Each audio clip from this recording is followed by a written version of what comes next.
I hate the moon. I am afraid of it. For when it shines on certain scenes familiar, and loved it sometimes makes them unfamiliar and hideous. It was in the spectral summer, when the moon shone down on the old garden where I wandered. The spectral summer of narcotic flowers and humid seas of foliage that bring wild and many-coloured dreams. And as I walked by the shallow crystal stream, I saw unwanted ripples tipped with yellow light, as if those placid waters were drawn on in resistless currents to strange oceans that are not in the world. Silent and sparkling, bright and baleful, those moon-cursed waters hurried I knew not whither, whilst from the embowered banks white lotus blossoms fluttered one by one in the opiate night wind and dropped despairingly into the stream, swirling away horribly under the arched, carven bridge and staring back with the sinister resignation of calm, dead faces.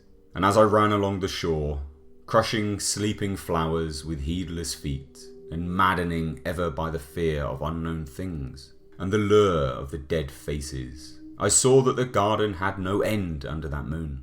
For where by day the walls were, there stretched now only new vistas of trees and paths, flowers and shrubs, stone idols and pagodas, and bendings of the yellow-litten stream past grassy banks, and under the grotesque bridges of marble, and the lips of the dead lotus faces whispered sadly, and bade me follow.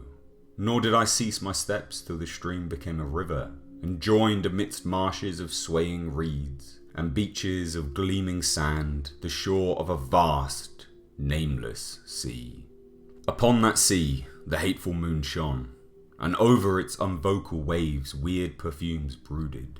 And as I saw therein the lotus faces vanish, I longed for nets that I might capture them, and learn from them the secrets which the moon had brought upon the night. But when the moon went over to the west, and the still tide ebbed from the sullen shore, I saw in that light old spires that the waves almost uncovered, and white columns gay with festoons of green seaweed. And knowing that to this sunken place all the dead had come, I trembled, and did not wish again to speak with the lotus faces. Yet, when I saw afar out in the sea a black condor descend from the sky to seek rest on a vast reef, I would fain have questioned him, and asked him of those whom I had known when they were alive.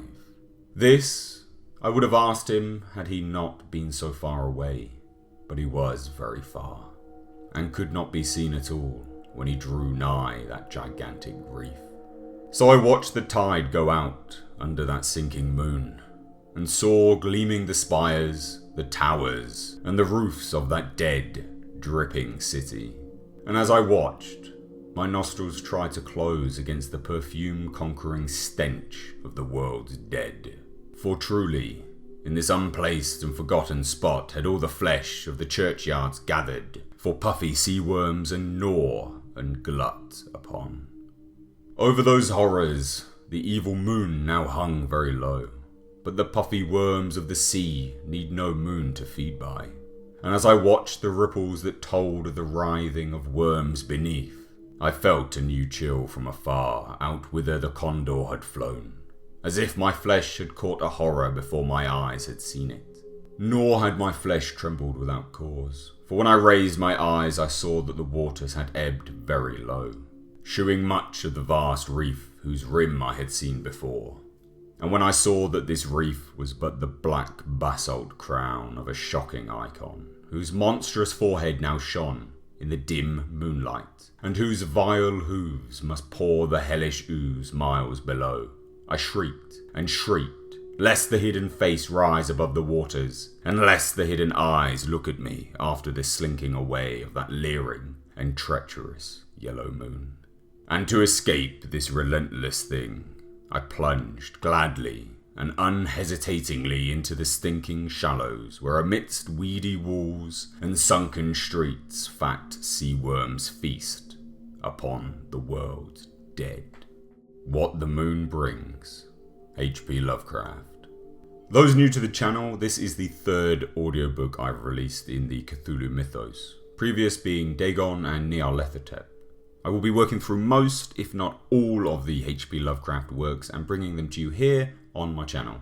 To all of my patrons, this will be available soon as an MP3 download on my Patreon page, as a way of saying thank you for supporting me as well as the channel. If you're not a patron but you want to become one, then please by all means follow the link in the description box, and for $1 a month you will have access to the same MP3 links as everyone else.